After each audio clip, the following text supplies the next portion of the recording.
Hello, all. I am Pratisha Singham Sethi, and joining us today we have Dr. Rajavi Koppala, who is the founder and MD of Avis Hospitals. So, ee roju we're going to talk about something that's really important.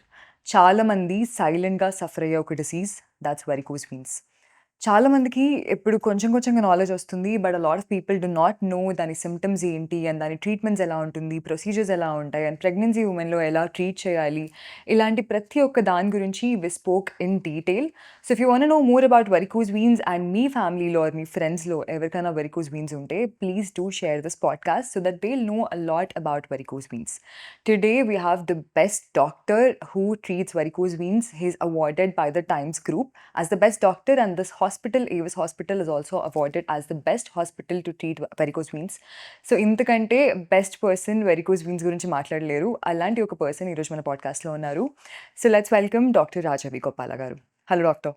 Hi, It's my absolute pleasure to talk to you. this is mine. So, sir, I have a lot of questions right now going on in my mind. But first of all, I just want to know, what is this interventional radiologist? Being a layman, I know nothing about it. Correct. So, if you can educate me about it.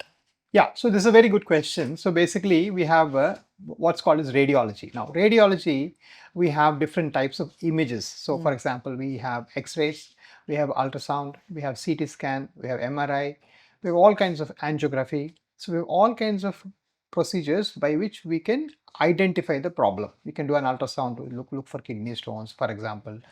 You can do a Doppler to identify a vascular problem, so on. Now, interventional radiology is a very specialized, very high-end training. In my generation, it was available mostly in the US and Western countries. So I studied vascular interventional radiology in the US and came back.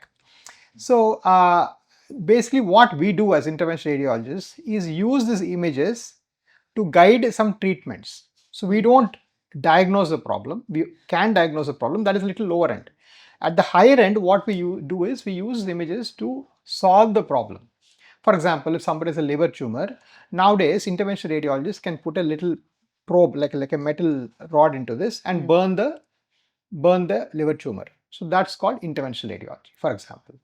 Same way, if some lady has fibroids, we used to cut the uterus and remove it, right? Now we don't have to do that. We have to go through the vessel that supplies the fibroid, and then we block the fibroid and fibroid dies by itself. Same way, we use a Doppler scanning to put a catheter into the varicose veins and burn the veins, and that is called varicose veins ablation. So interventional radiologists are very highly trained specialists who use various kinds of radiological images to treat people. So that's my specialty. Oh, okay, so I understood so much about it. But a lot of people will have different questions about varicose veins, right? So I want to address them right now, especially. First of all, sir, అసలు varicose veins ఎందుకు వస్తుంది? What is the major reason behind varicose veins? Right. So varicose veins చాలా common problem. 15 to 30% of పీపుల్లో varicose veins ఉంటాయి. And most కామన్గా varicose veins ఎందువల్ల వస్తాయంటే blood arteries అనేవి అంటే ధమనులు బ్లడ్ కాళ్ళకి తీసుకొని వెళ్తాయి. వెనక్కి వచ్చే సిస్టమ్ ఏదైతే ఉంటుందో అంటే వెయిన్స్ ఏవైతే ఉంటాయో అవి సరిగా పని చేయకపోవడం వల్ల కానీ వాటిలో వాల్స్ చెడిపోవడం వల్ల కానీ బ్లడ్ సరిగా పైకి వెళ్ళలేకుండా మళ్ళీ కిందకు వచ్చే అట్లా కాళ్ళు ఉండిపోతే దాన్ని varicose veins అంటారు. So varicose veins means the blood from your legs is not going up back in to the heart. అది దానికి అర్థం. సో దానిలో మళ్ళీ రకరకాల వెరికోస్ వెయిన్స్ చిన్నగా ఉండి స్పైడర్ వెయిన్స్ లాగా ఉండొచ్చు కొంతమందికి పెద్దగా ఉండి ప్రాపర్గా పెద్దగా కనిపించచ్చు. But that's all variations of individuals అనమాట. ఓకే. అండ్ ఎప్పుడు అది సీరియస్‌గా అవుతుంది సార్? అంటే at what stage now it is very serious అని తెలుసుకోవచ్చు?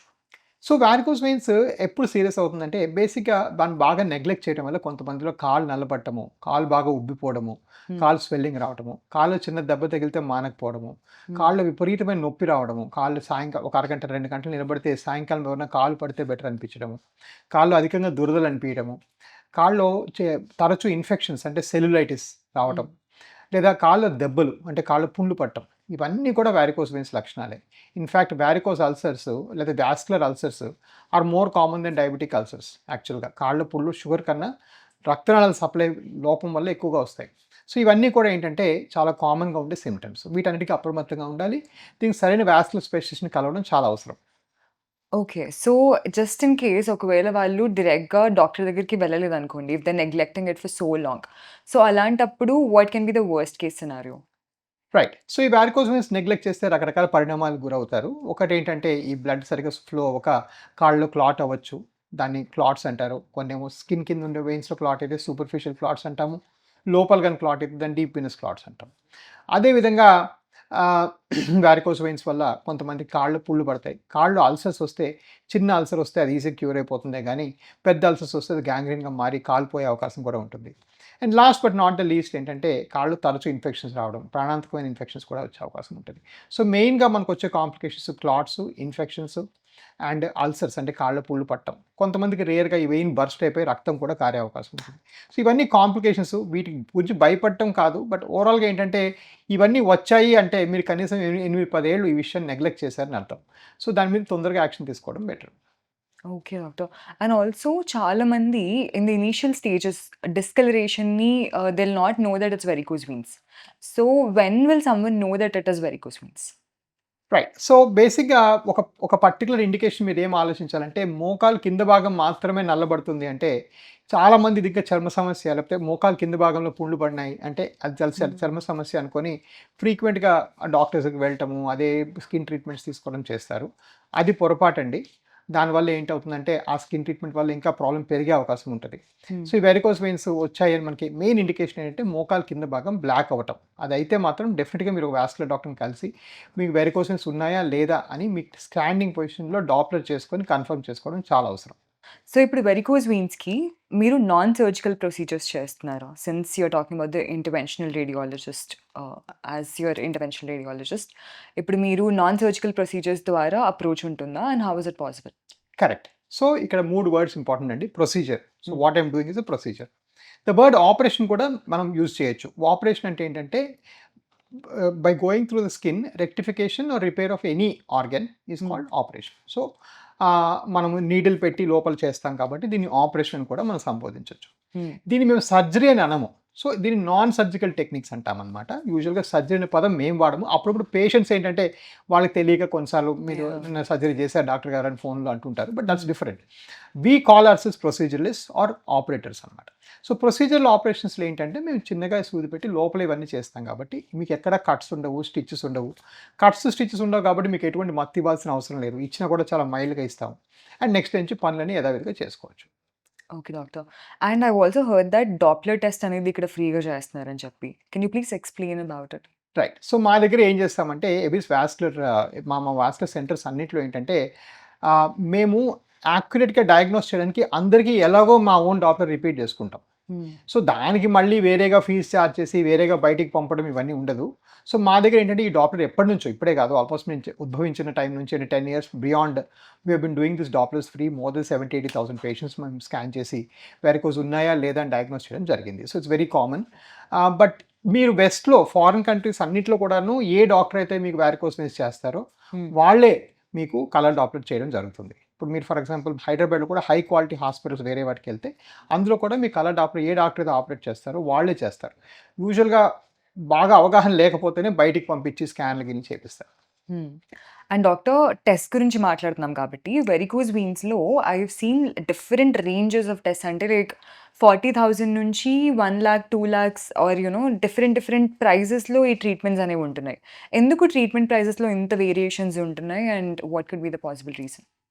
రైట్. సో, ఒక ఒక ఇష్యూ ఏంటంటే ట్రీట్మెంట్ ప్రైస్ అనేది ఇండియాలో అట్‌లీస్ట్ ఆహ్, ఒక హాస్పిటల్ కాస్ట్ మనం చూసుకున్నామంటే హాస్పిటల్ బిల్డింగ్ ఆ స్ట్రక్చరు, ఆ బిల్డింగు, వాటికున్న ఫెసిలిటీస్‌కి కొంత మీరు కడతారు. హ్మ్. మీకు నచ్చినా నచ్చకపోయినా నేను ఒక ఇన్ అండ్ ఔటే కదా! నాది వెరికోసే కదా! అంటే కుదరదు. ఫర్ ఎగ్జాంపుల్ ఒక పెద్ద మల్టీ స్టోర్డ్ 40 ఫ్లోర్స్ హాస్పిటల్ మీరెళ్లారనుకోండి. హ్మ్. ఆ హాస్పిటల్ స్థాపించడానికి అయ్యే కాస్ట్‌లు కూడా ఎంతో కొంత పేషెంట్ కట్టక తప్పదు. హ్మ్. పోతే రెండోది మనం వాడే ఎక్విప్‌మెంట్. ఓకే.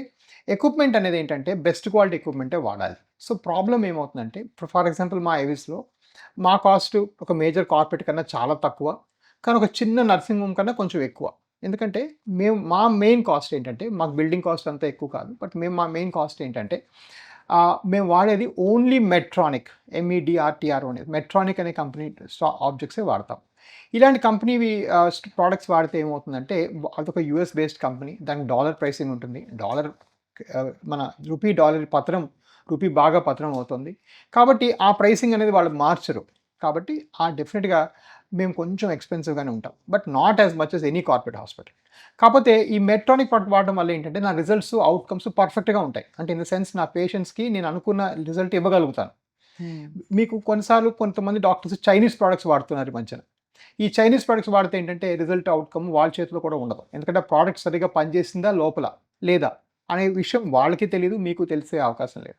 సో ఐడియలీ ఆపరేషన్లో, స్పెషలీ ప్రొసీజర్స్లో ఏంటంటే మీకు ఏంటి లోపలికి వెళ్తుంది, what's a raw material in that అని తెలుసుకోవడం చాలా ఇంపార్టెంట్. సో మీరు మీ డాక్టర్కి అడగాలి, మీరు బెస్ట్ క్వాలిటీ ప్రోడక్ట్స్ వాడుతున్నారు కదా ఇది చేయడానికి. ఫర్ ఎగ్జాంపుల్ రేపు పొద్దున మోకాలు మార్పిడి చేసుకున్నాను అనుకోండి, బెస్ట్ జిమ్మరో గిమ్మరో ఏదో బెస్ట్ క్వాలిటీ వాడుతున్నారా లేదా అని మీ డాక్టర్ని కనుక్కోవడం మీ మీ మీ మీ పని. Congrats on the Avis journey. I've also heard that Times Best Hospital and Best Doctor award మీకు వచ్చింది అని. Congrats on it. So thank you so much for educating us. Thank you, doctor. Thank you.